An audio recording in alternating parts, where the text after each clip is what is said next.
शुरू करते हैं। कहते हैं कि लक्ष्य से जो छूटता है बाण कब पथ में ठहरता, देखते ही देखते वह लक्ष्य का है भेद करता। लक्ष्य प्रेरित वाण है हम, ठहरने का काम कैसा। लक्ष्य तक पहुंचे बिना पथ में पथिक विश्राम कैसा। कहते हैं हम कि मुद्दते लाख बुरा चाहे तो क्या होता है, वही होता है जो मंजूर खुदा होता है।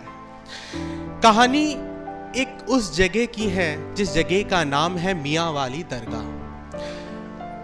अमृतसर से 25 किलोमीटर दूर खेमकरन के पास एक बॉर्डर है। भारत और पाकिस्तान के बीच में जीरो लाइन पर बना ये बॉर्डर, जिसके बीचों बीच स्थित है मियां वाली दरगाह। ये ना तो संपूर्ण रूप से पाकिस्तान का है और ना ही ये संपूर्ण रूप से भारत का है। शायद अल्लाह ताला भी यही चाहते हैं कि ये दोनों कभी अलग ना हो। इसी दरगाह में एक सेविका थी जिसका नाम था मीरा माई। गौर फरमाइएगा, एक दरगाह और जिसकी सेविका जिसका नाम था मीरा माई। ये कहानी की शुरुआत इसी मीरा माई से होती है। मीरा माई वह थी जिसे गांव के लोग मुक्ति प्रदायिनी मां कहा करते थे।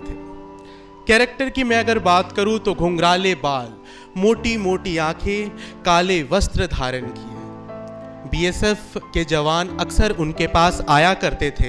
वो कहते थे कि जो लोग असामयिक मृत्यु में मारे जाते थे या जो शहीद हो जाते थे, जिनका जात, धर्म, मुल्क, मजहब हमें पता नहीं होता था, उनकी दाह संस्कार करने के बाद उनके अस्थियों को मीरा माई को अर्पण किया जाता था और मीरा माई उन अस्थियों को अपने ऊपर लेके उनके आत्माओं को मुक्ति प्रदान किया करती थी। तो शायद इसीलिए उन्हें हम मुक्ति प्रदायिनी माँ कहते थे।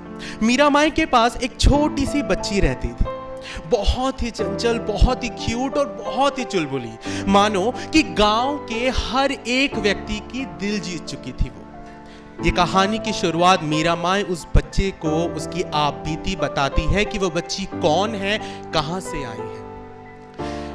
कई सालों पहले पाकिस्तान में रहने वाली एक महिला जिसका नाम था फातिमा खातून, उन्होंने आत्महत्या करने की कोशिश की और उन्होंने सतलुज नदी में छलांग लगा दी। आप सभी को शायद पता होगा कि सतलुज केवल एक ऐसी नदी है जो उल्टी दिशा में बहती है। उनके सुसाइड या आत्महत्या करने का यही कारण था कि वह बांझ थी और समाज से उसे निकाल दिया गया था। जिंदगी उल्टी चली।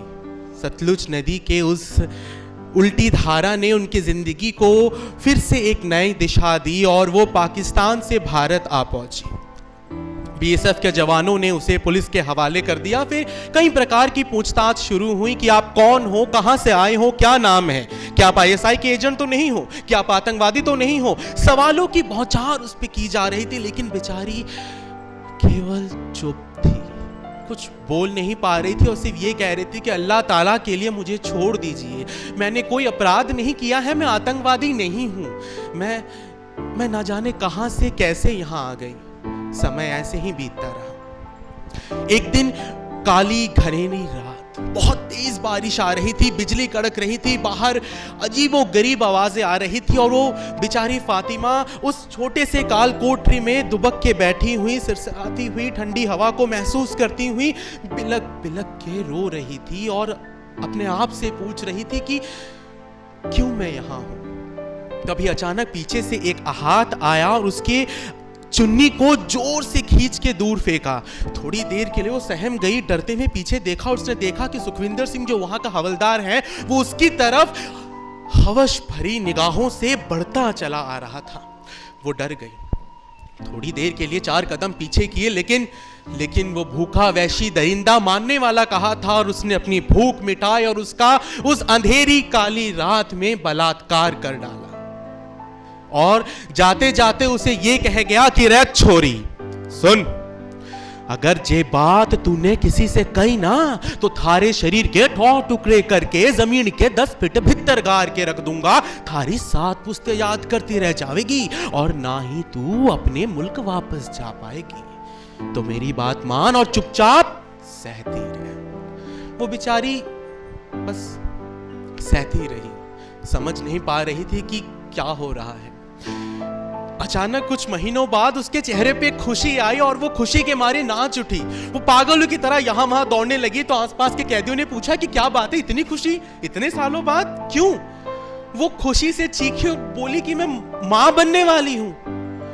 मैं तो बांझ थी ना, फिर कैसे?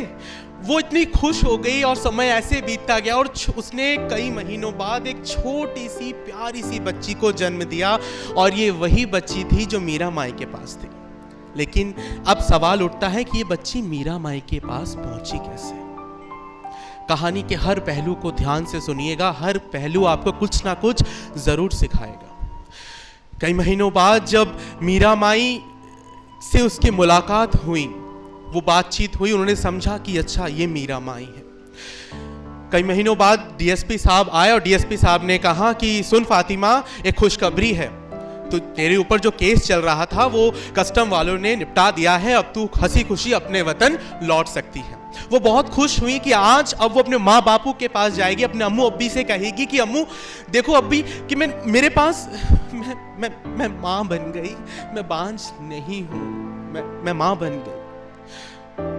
लेकिन तभी डीएसपी साहब ने ये कहा कि कस्टम के नियम के अनुसार तुम अकेली जा सकती हो, ये बच्ची तुम्हारे साथ तब तक नहीं जा सकती जब तक वो 18 साल की नहीं हो जाती। मैंने कहा ना कि जिंदगी के थपेड़े ऐसे पड़ेंगे आपको, हर मोड़ पे कुछ ना कुछ ऐसा होगा। बेचारी खुश तो थी कि वो वापस अपने वतन लौट रही थी, लेकिन दुखी भी थी कि माँ होने के बावजूद भी अपने बच्ची से दूर थी। कहते हैं ना कि माता का वात्सल्य धन्य है, धन्य धन्य उसकी उदारता, सब कुछ हो पर मां न रहे तो जीवन में है सारी असारता। वो बेचारी मीरा माई को अपना बच्चा सौंप के चली गई। हमारे में कहते हैं कि कृष्ण को जन्म देने वाली देवकी थी और पाने वाली मां यशोदा। यहां भी कुछ ऐसा ही था कि उस छोटी सी गुड़िया को जन्म देने वाली फातिमा थी, लेकिन उसको पाल पोस कर बड़ा करने वाली मीरा माई। जब बच्ची 18 साल की हुई, मीरा माई का उससे इतना लगाव आ गया कि तभी मीरा माई के सेवक ने कहा कि मीरा माई, ये तू गलत कर रही है, बच्ची तेरी ना है, वो बच्ची किसी और की है। ठीक आज से एक दिन बाद वो 18 साल की हो जाएगी, उसकी माँ आके उसको लेके चली जाएगी। इतना लगाव मत लगा, बाद में तू खूब रोएगी। मीरा माई ने उस बच्ची को अपनी सारी घटनाएं बताई कि उस बच्ची के माँ के साथ क्या हुआ। वो बच्ची बिलक बिलक के रोने लगी और पूछने लगी कि मुझे अपनी माँ के पास जाना है, मुझे यहाँ नहीं रहना, मुझे अपनी माँ के पास जाना है, मुझे अभी के अभी जाना है। जरा गौर फरमाइएगा, वो आज 18 साल की होने वाली थी और वहां फातिमा खुशी से नाच रही थी कि मैं भारत वापस जा रही हूं अपनी बेटी को लाने के लिए। मीरा माई के लिए नया सूट, अपनी बेटी के लिए नए कपड़े लत्ते, मिठाई के डब्बे, काजू बादाम पिस्ता, कितने अनेकों प्रकार की मिठाइयां बना के खुशी खुशी उसने फ्लाइट की टिकट काटी, पासपोर्ट लिया और वो वापस मीरा माई से मिलने आने वाली थी। मीरा माई से मिलने आने वाली थी और यहाँ मीरा माई ने ये कहा कि ठीक है, तुझे अपनी माँ से मिलना है ना, ठीक है, आज की रात पूनम की रात है, हम सतलुज दरिया पार करके पाकिस्तान जाएंगे और मैं खुद, मीरा माई कह रही है, मैं खुद तुझे तेरी माँ से मिलाऊंगी। समय का फेर देखिए, वहां फातिमा फ्लाइट में बैठी है इंडिया आने के लिए कि अपनी माँ से, बच्ची से मिलेगी, और यहाँ मीरा माई उसकी बच्ची को गैरकानूनी तरीके से सतलुज दरिया पार करवा के अपनी माँ से मिलाने लेके जा रही है। बहुत पहले किसी ने एक चीज कही थी इस गांव में कि मीरा माई की गद्दी कभी खाली नहीं जाती। इस बात पे गौर कीजिएगा कि मीरा माई की गद्दी कभी खाली नहीं जाती। उस रात, उस घनी काली रात में जब मीरा माई उस छोटी सी बच्ची को लेके जब नदी पार कर रही थी तो पाकिस्तान वालों ने देखा कि शायद 2 घुसपैठिए होंगे। उनको क्या पता था ये कौन है। गोलियों की बौछार कर दी। उस गोलियों की बौछार में मीरा माई और वो बेचारी बच्ची छन्नी हो गई। पहली बार उस पीले सतलुज का रंग आज लाल था केवल उस खून के बहाव से नहीं, उनके दिल के दर्द से भी। बेचारी फातिमा दौड़ दौड़ के आई, सुखविंदर जी से कहा कि कहाँ है मीरा माई, कहाँ है मीरा माई? मेरी गुड़िया कहाँ है? मुझे मिलना है। मीरा माई, मीरा माई देखिए, मैं आपके लिए नई सूट लेके आई हूं, नई सलवार लाई हूं मीरा माई, ये लीजिए मीरा माई। नहीं था। उन 2 लाशों को सुखविंदर जी ने श्रद्धा पूर्वक दाह संस्कार करके उस कलश में भरा, जो काम मीरा माई किया करती थी कि कलश से उन अस्थियों को अपने ऊपर लेके उन्हें मुक्ति प्रदान करती थी। आज वो खुद उस कलश में बंद थी, साथ में वो बेचारी बच्ची। सुखविंदर जी अपने दोनों हाथों में कलश को लेके आए और फातिमा के सामने खड़े होके बोले, फातिमा बेगम, ये है तेरी बच्ची और ये है मीरा माई। फातिमा एक पल के लिए रुक सी गई और वो समझ नहीं पाई कि क्या हो रहा है। वो दरगाह के सामने घुटनों के बल बैठी, ऊपर अल्लाह ताला की तरफ देखा, दोनों कलश को खोला और अपने ऊपर गिराया और एक बार कहा, या अल्लाह तेरा शुक्रिया। सोच कर देखिए, मैंने पहले ही कहा था, मीरा माई की गद्दी कभी खाली नहीं जाती। शुरू में वो मीरा माई थी, आज ये मीरा माई है।